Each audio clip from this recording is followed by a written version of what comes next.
O burnout hoje é uma síndrome, então ela é um conjunto de várias doenças que precisam ser ali associadas ao ambiente de produtividade da pessoa, né? O ambiente de trabalho e tal. O seu sistema, ele entra em pânico, é um carro que deu curto-circuito, tipo, você sai de casa e pensa em ir pro trabalho, você tem ataque de pânico, coração acelerado, você não consegue sair, é disfuncional grave, a nível de você não conseguir realmente conseguir executar alguma tarefa relacionada à sua função de trabalho. Às vezes a pessoa de fato não gosta do emprego, muitas vezes ela precisa ficar devido ao dinheiro e aí de fato isso vira uma questão estressogênica que pode culminar na abertura de um quadro.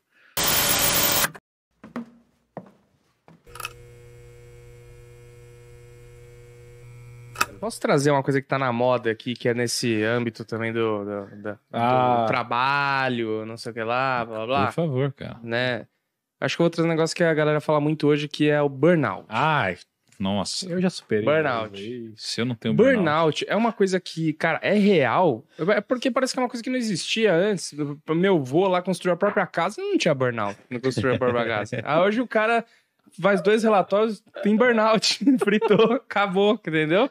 Cara, não assim, consegue. É uma doença que ela tem um código lá de diagnóstico. O burnout hoje é uma síndrome, então ela é um conjunto de várias doenças que precisam ser ali associadas ao ambiente de produtividade da pessoa, né? O ambiente de trabalho e tal. Como todas as áreas diagnósticas, depressão, ansiedade, TDAH, etc, etc, existe muito erro diagnóstico. Então tem paciente que chega, pô, meu trabalho, não sei o quê, mas daí você vai olhar, tá tudo certo no humor dela em outras áreas, é só relacionado ao trabalho, e muitas vezes tem um agente específico no trabalho, não é um contexto global, etc, etc. Então é um diagnóstico mega complexo de fazer e tem que ser feito com cuidado por um especialista. Agora, claro, muitas pessoas que se enquadram com burnout não tem burnout, né? A pessoa, às vezes, ela tá com outro tipo de problema, tipo ansiedade ou depressão. Ou odeia o emprego. Ou não gosta do emprego, exato. É tipo, que você falou ali do café, né? Imagina, como se você tivesse que tomar café, almoço e janta todo dia naquele lugar. Tipo, o tempo ia virar um inferno na sua vida, né? Imagina ficar o dia inteiro ali e tal. Então, o burnout é isso. Às vezes a pessoa, de fato, não gosta do emprego. Muitas vezes ela precisa ficar devido ao dinheiro e aí, de fato, isso vira uma questão estressogênica que pode culminar na abertura de um quadro. Só que, eu acho que o recado que fica sobre burnout é assim, é um diagnóstico mega complexo, porque é uma síndrome. Então, é um conjunto de vários diagnósticos. Não é fácil de fazer. Para ser relacionado com burnout e não outro transtorno psiquiátrico, tem que ter uma relação forte com o trabalho. E muito provavelmente, como vários outros transtornos, como por exemplo o TDAH, que hoje está na moda todo mundo ter, existe uma população específica que desenvolve aquilo e não é todo mundo que fala que realmente tem aquilo. Né? Mas o burnout, ele é o que exatamente, assim? Qual que é o que o cara vai sentir? O cara vai por que não fritar, existia, pifar? assim, cara? Tipo, ou pelo menos eu nunca tinha ouvido falar, porque, sei lá, uns anos atrás eu nunca tinha conhecido a palavra burnout. De repente, todo mundo tem o mesmo tempo. Se eu vou chegar lá assim. em casa e falar, cara, deu burnout. Não sei o que aconteceu, assim. Então. Além de ser o que é, né, que o Lucão perguntou. Cara, muitos diagnósticos psiquiátricos não existiam antes. Transtorno bipolar não existia. Transtorno depressivo também não teve uma época que não existia. Teve um manual diagnóstico estatístico que foi a terceira versão dele publicado na década de 80, que formalizou vários transtornos que a gente tem hoje psiquiátrico. O burnout aconteceu isso mais recentemente. A gente teve estudo suficiente e dado suficiente que permitisse a gente caracterizar a população que demonstra esses sintomas está enquadrada nessa síndrome clínica aqui. Nesse quadro clínico. Antes, talvez a gente não tivesse tanta tecnologia para compilar esses dados, etc, etc. Tem uma parada também que deve ser o autodiagnóstico via Google. Não, né? isso daí Você joga no Google lá que você tá estressado no seu trabalho, aparece a palavra burnout e fala, eu tenho burnout. Às vezes eu vejo o gestor falando assim, não, o pessoal no time, o cara falou que tá com burnout. Ele jogou no Google, ele jogou no Google. Cara. Não, cara, burnout é um bagulho que, tipo, o seu sistema... Tu tinha perguntado, né? Respondendo a sua pergunta. O seu sistema, ele entra em pânico. É um carro que deu curto-circuito. Tipo, você sai de casa e pensa em ir pro trabalho, você tem ataque de pânico, coração acelerado, você não consegue sair. É disfuncional grave, a nível de você não conseguir realmente executar alguma tarefa relacionada à sua função de trabalho. Por que acontece? O estresse, de uma maneira geral, ele é necessário para a vida de um humano. Você precisa ter aquele cortisol ali, você precisa ter um pouco de estresse, um estresse minimamente. É uma curva em U invertido, né? Pouco estresse é disfuncional, médio estresse é funcional, e quando estressa demais, começa a ser disfuncional. Quando você estressa demais um sistema, seja psicológico ou físico, você começa a sair da sua zona homeostática e começa a entrar na sua zona alostática. Eu tenho até uma aula no RD sobre isso. A sua zona homeostática, quando seu tanto lado psicológico quanto físico está funcionando dentro do que é o equilíbrio dinâmico do organismo. E quando você começa a estressar demais, você começa a sair dessa zona homeostática e entrar numa zona que a gente chama de alostática.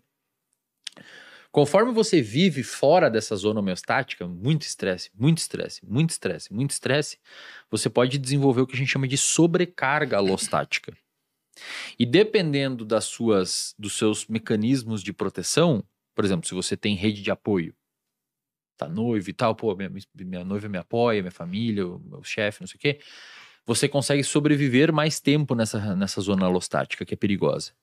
Se você não tem, cara, em pouco tempo o seu sistema começa a pifar. A nível psicológico, você abre uma depressão, uma ansiedade, um pânico, um estresse pós-traumático, que tudo isso meio junto sugere um burnout. A nível físico, se você treina demais na academia, você pode visitar essa zona alostática e o problema que isso vai culminar dessa sobrecarga alostática é você lesionar. Então o seu sistema ele não pode ser estressado tanto. Você tem que dar um estresse para ele para ser adaptativo. Por exemplo, fazer dieta, treinar, às vezes é estressante, mas é importante esse estresse para o seu sistema. Estudar, às vezes é estressante, mas trabalhar, às vezes é estressante, mas é importante. Só que se isso começar a virar uma zona, a você ter sobrecarga alostática, o seu sistema começa a dar tilt, e aí começam a abrir esses quadros. E é aquele cálculo inteiro. Se você é um cara mais protegido psicologicamente, tem mais fatores protetores, tenta dormir bem, tenta comer bem, tem uma boa rede de apoio, tem uma galera, uns amigos legais, tem uma consciência emocional maior, se conhece melhor, você suporta mais tempo com uma pessoa que tem mais fator de risco, né? Geralmente o cara já tá com a vida ferrada em todas as áreas, né? Exato. E aí ele fala, putz, o trabalho tá foda. Isso. Aí às vezes o próprio trabalho deixa ele estressado, que ele foi ríspido com as pessoas, afasta todo mundo. Aí virou uma bola de neve gigantesca. Entendi. Um cara com burnout, ele consegue ainda sair com os amigos e tomar uma breja? Muito difícil, cara. Então, amigão, basicamente você não tá com burnout. Você só não atendi, teu emprego. Vou te falar um exemplo. Eu atendi muita gente na clínica. Tinha uma época que eu atendia 8 pacientes por dia. E os pacientes ficam em média 3 a 4 meses, eles recebem alta ou param de vir e tal. É bem comum, assim, na psicoterapia ter uma rotatividade.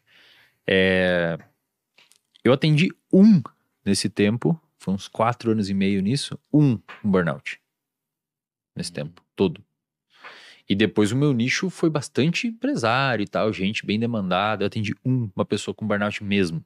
Inclusive, era um funcionário público e teve que ser afastado e tal, porque, cara, não dava, velho, tá ligado? Tipo, não fazia nada, não conseguia ir ao mercado, irmão. Tipo, a pessoa tinha pânico, acordava de manhã, de madrugada, achando que ia morrer. Isso que é fogo, cara, que é uma doença muito séria e a galera, tipo, meu... Não. É isso, virou a doença da moda e... Igual o TDAH, cara. TDAH, os estudos apontam, é de 3 a 4% da população que tem TDAH.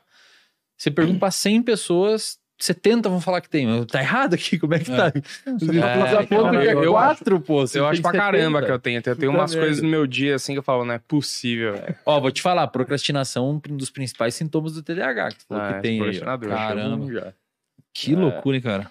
Então, tipo assim, eu acho que as pessoas estão mais sensíveis, talvez, ao estresse. Existe uma camada no classe média do jovem... Sim. Que ele não precisa trabalhar para sobreviver. A galerinha da demissão silenciosa. É o cara do jovem. E aí esse cara, ele é sensível, entendeu? Ele é a geração... Começou a trabalhar na pandemia. Então ele é a geração home office. Ele é a geração... Blá, blá. E aí, toda vez que ele tem um contato com alguma coisa que vai estressar um pouco ele pegou um trânsito. aí ferrou, ele não consegue mais, não sei, eu vejo um pouco disso. Pode assim. ser, cara. Eu tô ficando velho também, pode né? ser. Pode ser, por isso E que aí eu achava normal pegar a linha vermelha às 6 horas da manhã, lotado, barrotado. Eu não achava Pode ter, por exemplo, pode ser isso, pode ser também que essas pessoas se aglutinem entre elas e uma reforça isso na outra. Aí inflama, que foi o que a gente falou lá no início. Você começa a viver num ambiente de pessoas que só falam mal dos chefes, que, pô, eu não aguento essa jornada de trabalho, eu não aguento isso. Fala, tem razão, velho, tá uma merda mesmo isso aí. E assim vai indo, né? Tem muito disso. Então, você tem livro escrito, Wesley? Não tenho, cara. Por que não, cara? Eu ainda... Pô, Thiago... Tá procrastinando? Há 2 anos... Procrastinando, há 3 anos... Tá procrastinando! Salve família, canal Mente e Evolução para você que busca autoconhecimento, espiritualidade, sabedoria, entre outros assuntos que vão te ajudar na tua caminhada pessoal.